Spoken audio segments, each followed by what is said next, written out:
Hello everyone, I'm back with another Minecraft series as I recently got a new computer and I lost all of my worlds, so we're gonna have to start again.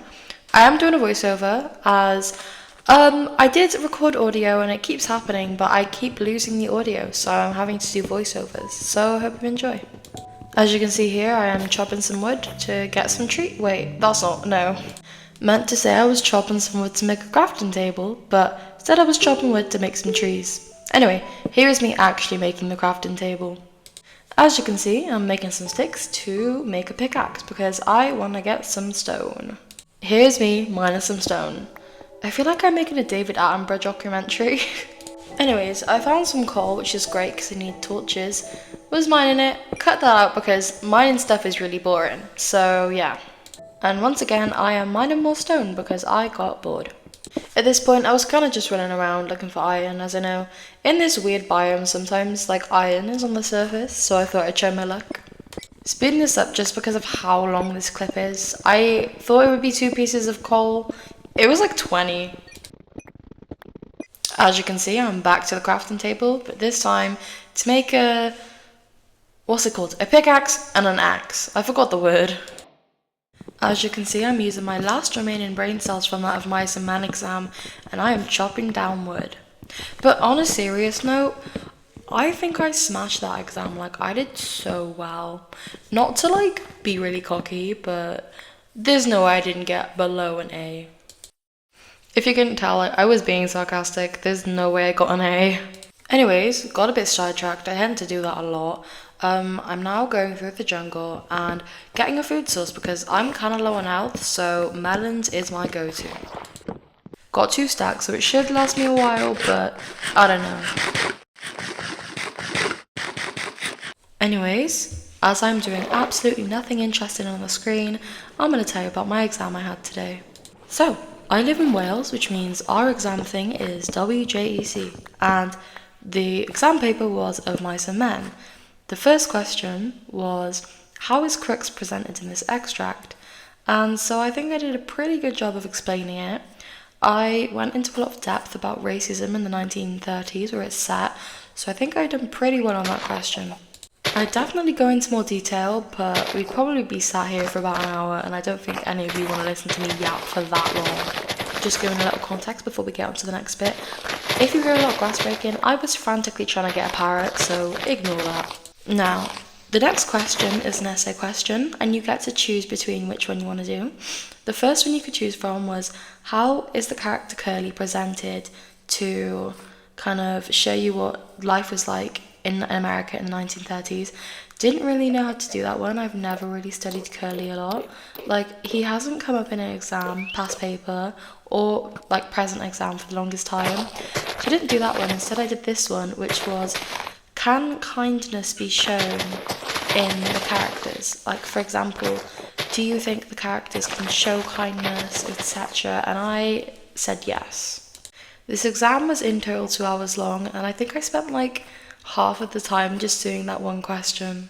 Anyways, my examples were a bit complicated. My first one was George Guns Lenny, not gonna say it on YouTube because I don't know if I can, but George Guns Lenny.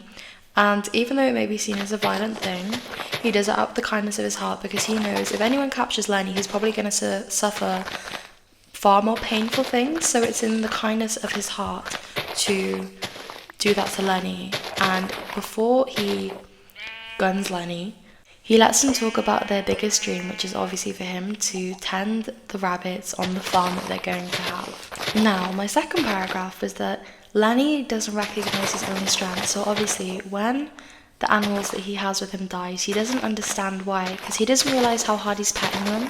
So to him, he's doing it out of kindness and he's doing it as a way to be affectionate and loving, but to others it might seem like he's purposely being harmful.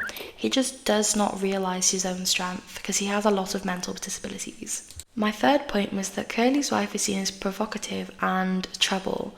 Now, she may appear that way at first as she wears red and she is quite obvious with her body movements and languages. However, she's really just lonely and wants to talk to people, and she's being kind. However, other people interpret it as her trying to flirt with them, but obviously they don't want to mess with her because she's the boss's wife, and if they get caught talking to her, they'll get sacked. Back in the 1930s, women were seen as a lot less than men, so I think the men on the ranch kind of assumed that a woman wouldn't be lonely if they had a husband. I think obviously that's quite pre-assumptuous, but you have to think about the fact it was the 1930s and things were a lot different to how they were now. My fourth point, I know there's a lot, I'm almost done, but my fourth point was that a couple years ago, before the novel is actually set, Candy, the old man on the farm whose dog got gunned because he was seen as old and useless, Candy lost his arm in an accident on the ranch, and the boss could easily have just sacked him and said, "Oh, you're no use to me anymore," but he showed compassion and kindness, and he didn't sack him, and obviously he didn't keep the same job because you can't do much with one hand. I mean, you can, but not ranch work. Instead, he just cleans the bunkhouse. I don't think I mentioned this in my essay, but I do think Candy worries that the same fate is going to happen to him that happened to his dog, which would make sense because as soon as he's too old to do any work, I imagine he'll retire and then probably get chucked into some old house with homeless people. I don't know what it's called. Now, my last point, you'll understand this if you've watched or read of Mice and Men. George and Lenny have this dream that one day they're going to save up all their money. They're going to buy a farm, a little plot of land together. Like I mentioned previously, Lenny's going to tend to rabbits, and they're just going to have little farm work so they don't have to work for anyone else, and that they can just keep themselves sustained. Obviously, this was the American dream, except I think they had these ideas and ideals for different reasons than normal American dream migrants. For example, the average migrant, not to categorize them, but they usually wanted it to have control and power over others, and so they wouldn't have to keep working for other people, whereas George wanted it for Lenny because Lenny wanted to have rabbits and have his own farm. I went into too much detail about that, but my last point was that that dream means a lot to them, and they saw how much Candy needed some hope in their life, so they decided to include Candy in it so he felt less left out, as it's kind of seen that throughout the whole novel he does tend to feel quite left out as he's a lot older and a lot more frail than the other men on the ranch. Anyways, that was the extract and the essay. Now I'm going to talk about the poetry. I'm going to be completely honest with you guys when I say I had no clue what I was doing. I revised so much for Mice and Men that by the time I was onto the poetry, I had like 30 minutes to do it out of the 2 hours. I was confused, I didn't know what was going on, but I am very good at waffling, so I wrote something about loneliness, society, and random shit. That's basically it in terms of my exam.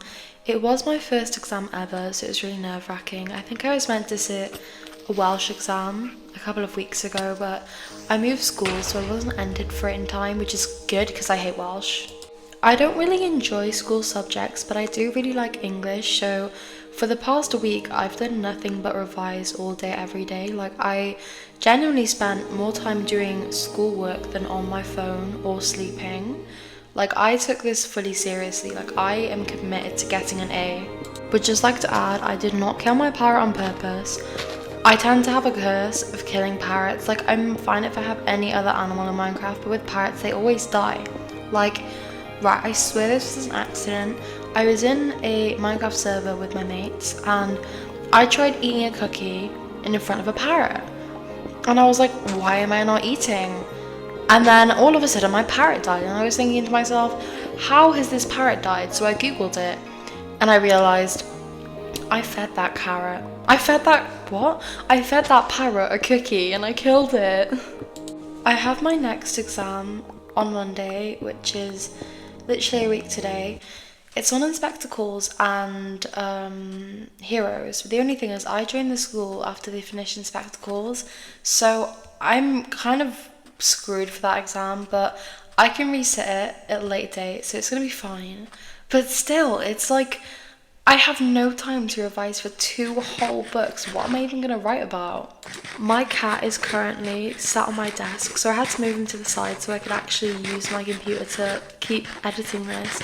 And he's like I can barely move my mouse because he sat right next to it. It's really cute, but it's very annoying because I want to post this video as soon as possible. I'm gonna go back to narrating in a minute, but before I do, I just want to mention something. There is a genocide going on, and the media is refusing to acknowledge it. We need to keep protesting and keep spreading the word about Gaza, otherwise nothing is gonna happen and Israel are gonna successfully destroy an entire nation. Innocent children are literally being murdered because Israel wants their land. I definitely do not have a big platform, but I will always speak up about these things that are going on because it's not okay. And honestly, celebrities should be speaking up as well. Like, how can you have such a big platform and not talk about this huge issue that's going on? On a more positive note, here's me building my starter house. I don't know why on earth I thought brown and red would be a good combination, but I'm not gonna lie when I say this looks like blood. But not the normal kind of blood. Anyways, I'm gonna speed this up so I don't bore the shit out of you guys.